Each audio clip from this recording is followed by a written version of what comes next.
Metaverse has already opened new insights for appreciating time and space and interacting with information. Carbon neutrality in the current context is one of the most important societal development targets. Between the two, what are the different subtle connections between them, and what kind of chemistry can they work out?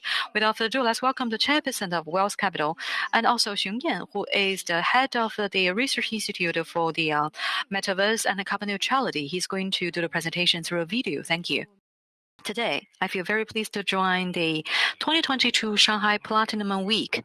It's my pleasure to be part of this seminar. It's safe to say that if you look at the Platinum Circle, I don't think I'm a industry veteran within the circle of Platinum. So that's why, from my perspective, I'm going to share with you something which you may feel that sound like a layman or something. But even such an outsider, there are some connections as well. Recently, I have come up with some book which is called bestseller here in China. It's called about Metaverse and carbon neutrality. So today I'm going to do some sharing with everyone to offer my thoughts.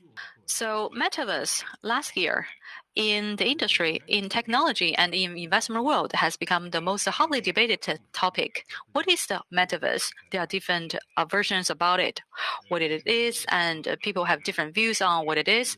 From our team perspective, we have given Metaverse a very succinct definition. It's about 1, 3, 3, 4, 6.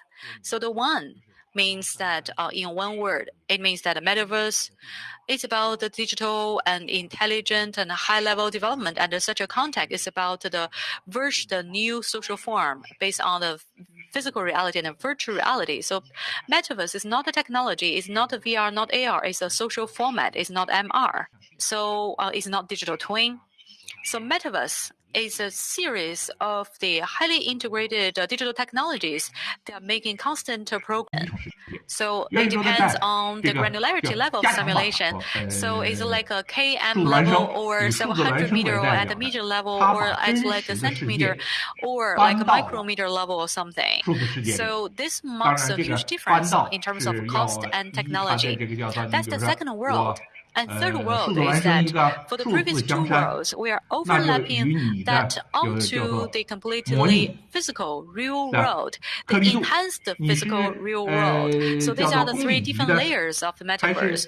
So there are three different lines connecting the Metaverse development. So Metaverse is a big technical system, a lot of the vectors, a lot of models, a lot of logic being put together. But even given that there are a few different common threads, the first one is what we said. So the content generation, content production is the first thread connecting the different dots. That is to say that over the past few while, and then in the generation first computing at the era of Web 1.0, this is hopefully about professional agencies producing content. Well, but into the Web 2.0 era, so think about the mobile network and mobile phones. This is an era when a lot of people are using Xiong, the software or something. Well, this is a Web 2.0 is a time when it's a democratization of a lot of general population. So everyone could become a creator of your own. You can create your content, upload into the virtual world, and in TikTok, Kuaishou, etc. So think about it. This is into the stage of content generation. Or maybe in the future, not only professional institutions can generate content, users can generate UGC, but also artificial intelligence can automatically generate or create content like AUGC. So the AI generated, autonomously generated, user-generated concept. So another one is actually the VR, AR interaction and MR. The interaction technology is very important. So what is a Metaverse? So Metaverse is the internet wearing goggles. The first generation of network is a PC, of which you are using like a PC and to go into and go outside of the digital world. Into the second generation of the network is about a mobile network where people use a smartphone to go into and go outside of the world. In Gen 3 on the network, no matter it's a PC and the mobile phone would go into the digital world. But also we can use like a VR goggle to give you immersive experience, to give you like a user-friendly access into the digital world. That's the interaction technology.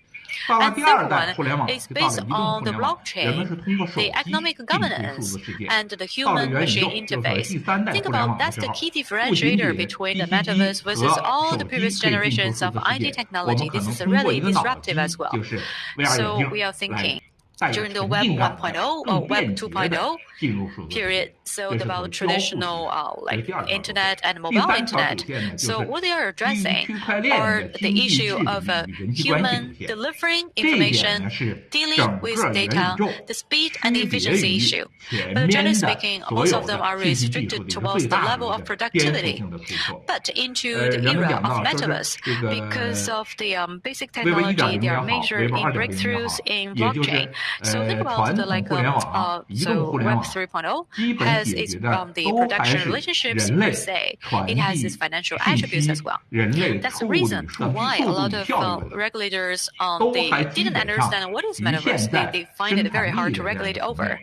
So it's because these are the three different threads connecting the development of metaverse. The four application areas are in line with the logic of internet consumption, industrial, and also the governance, etc. So think about the 6 different backbone technologies. It's a digitalization, intelligent technology. It's at the higher level of the advanced integration between those two things.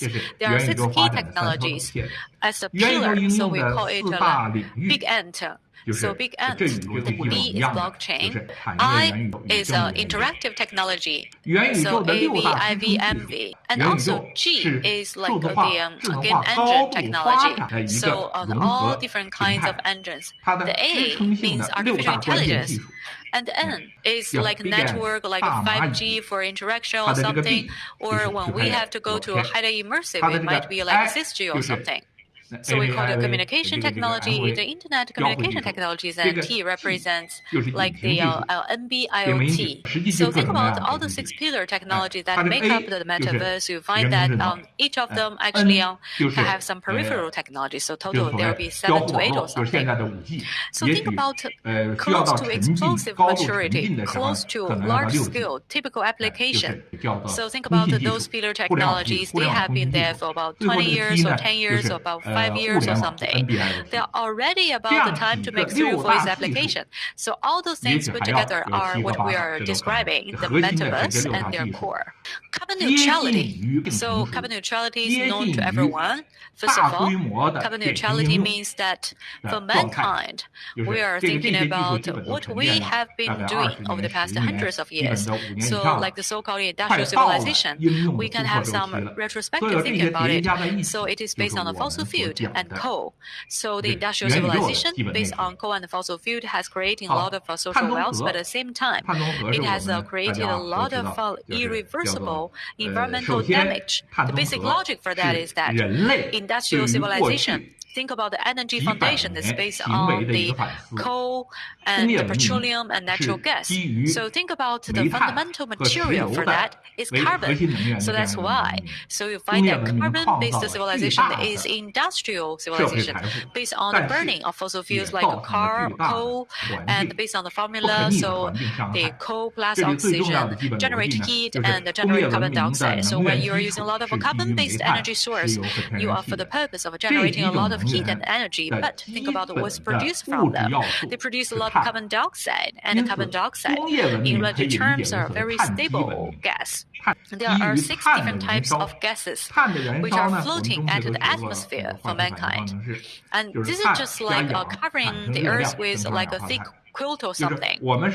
So Shanghai this year, actually, we have learned it the hard way, and then heat waves throughout the southern part in China. And then ever since our recorded history, the temperature goes above record. So think about these are the negative consequences brought about by climate change. So more and more people realize that the general society and need to take some actions. It's the time to act now.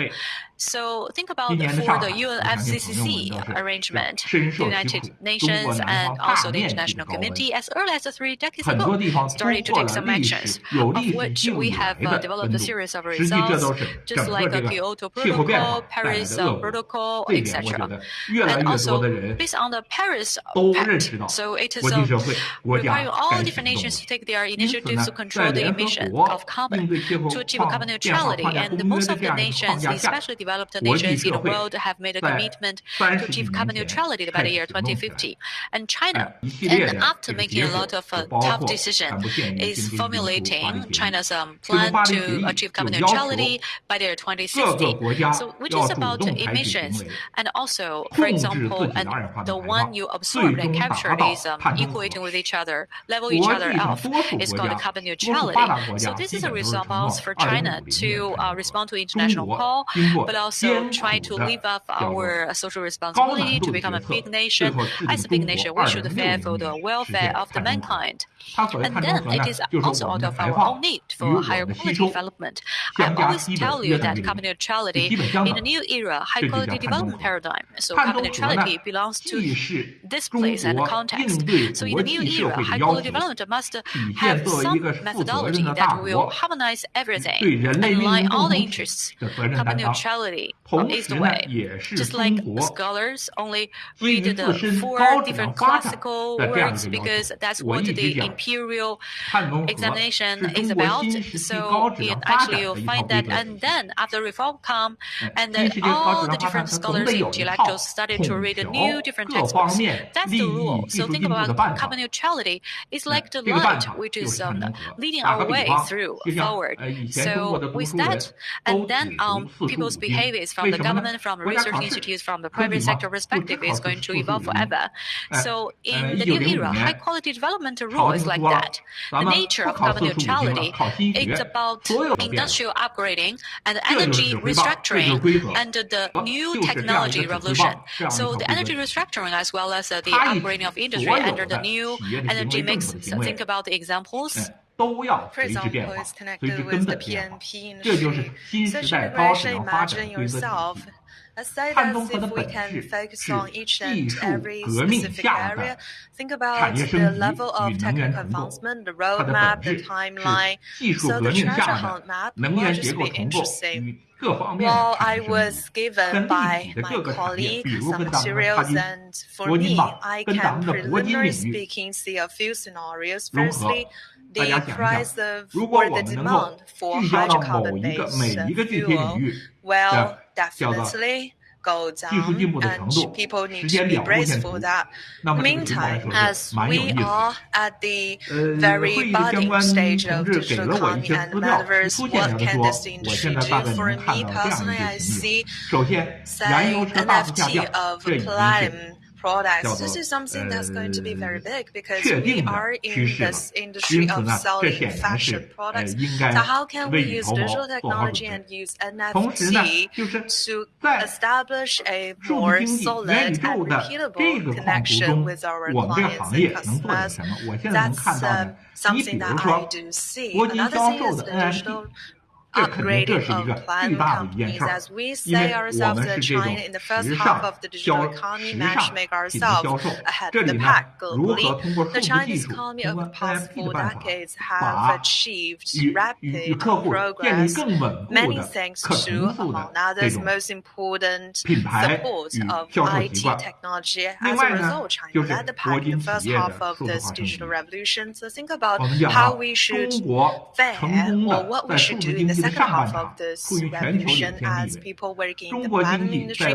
You should think about how to achieve digital transformation yourself. And finally, I wish the event a complete success, and I wish you enjoy cooler days going forward. Thank you very much for your attention.